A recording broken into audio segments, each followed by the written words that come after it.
आपने देखा। और मैं आपको शराइत जो मुसाबके की शुरू में दी गई थी वो पढ़ करके सुना रहा हूँ। उन शराइत के मुताबिक यहाँ मुसाबके में बच्चे शरीक हुए हैं। सबसे पहली शर्त है इस मुसाबके में दीनियात के नाज़रा कुरान वाले वो बच्चे हिस्सा लेंगे जिनका अम्मा पारा हो चुका है। मुकम्मल कुरान वाले नहीं है, हिफ्ज़ वाले नहीं है, बल्कि सिर्फ अम्मा पारा जिनका हो चुका है वो बच्चे इसमें शामिल हुए हैं। अम्मा पारा से सूरह नबा से सूरह सफा तक के सवाल होंगे, छोटी सूरतों का सवाल इसमें नहीं होगा। 13 सदी कुरान का अम्मा पारा यहाँ है, उसमें से सिर्फ 7 से 8 लाइन पढ़ाई जाएगी। बच्चा आपके सामने पढ़ करके सुनाएगा,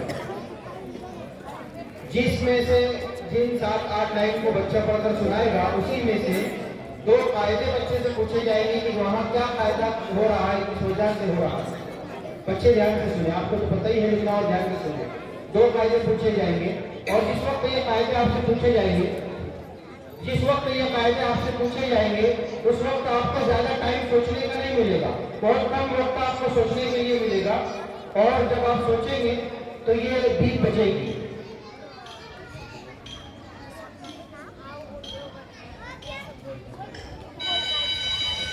ये बीप बजने के बाद घंटी बज जाएगी। ये घंटी का वक्त खत्म हो चुका होगा, आपको मास्क नहीं मिलेगी। तो घंटी बजने से पहले आपको इसका जवाब देना है। तो आपका काम घंटी की तरफ ध्यान देने का नहीं है, घंटी बज रही कि नहीं बज रही। आपका काम कायदे पे ध्यान देना है, उंगली रख के, नजर रख के, क्लास में जाने का सोचने का, क्लास के बारे में, घंटी के बारे में नहीं सोचने। ये घंटी हमारे लिए, जजों के लिए रहेगी जो उसमें वक्त के अंदर हो जाए, इसका ख्याल रखेंगे। उसके बाद जो है 50 मार्क्स का सवाल होगा आपका, जो यहाँ सवाल किया जाएगा 50 मार्क्स होगी उसकी। उसमें से 20 मार्क्स आप जितना अच्छा कुरान रवानी के साथ, तजवीद के साथ पढ़ रहे हैं, इस पर 20 मार्क्स मिलेगी। इसमें कोताही होगी अदायगी में तो मार्क्स कट जाएगी।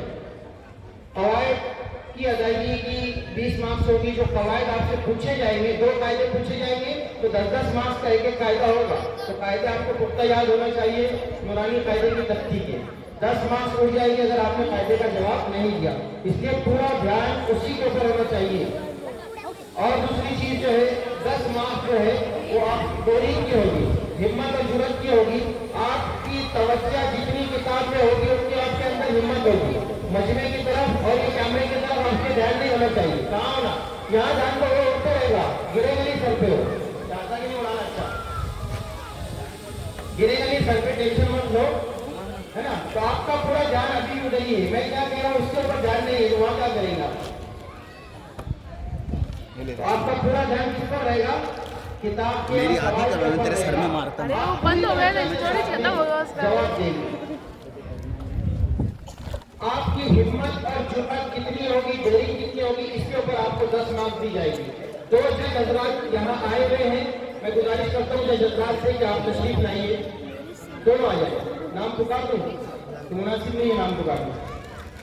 जज हजरात से मगरिब की नमाज के वक्त में कोई मुलाकात मत करना, आइए एक जहाँ बैठे वहाँ बैठे।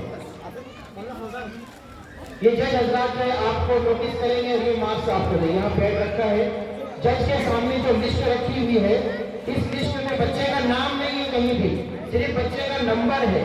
तो नंबर के मुताबिक बच्चे को बुलाया जाएगा। आपको नंबर के बैच लगाए गए हैं, आप अपना नंबर याद रखें और जैसे ही नंबर आएगा आपने यहाँ फौरन आना है, बिल्कुल वक्त ज़ाया नहीं करना है।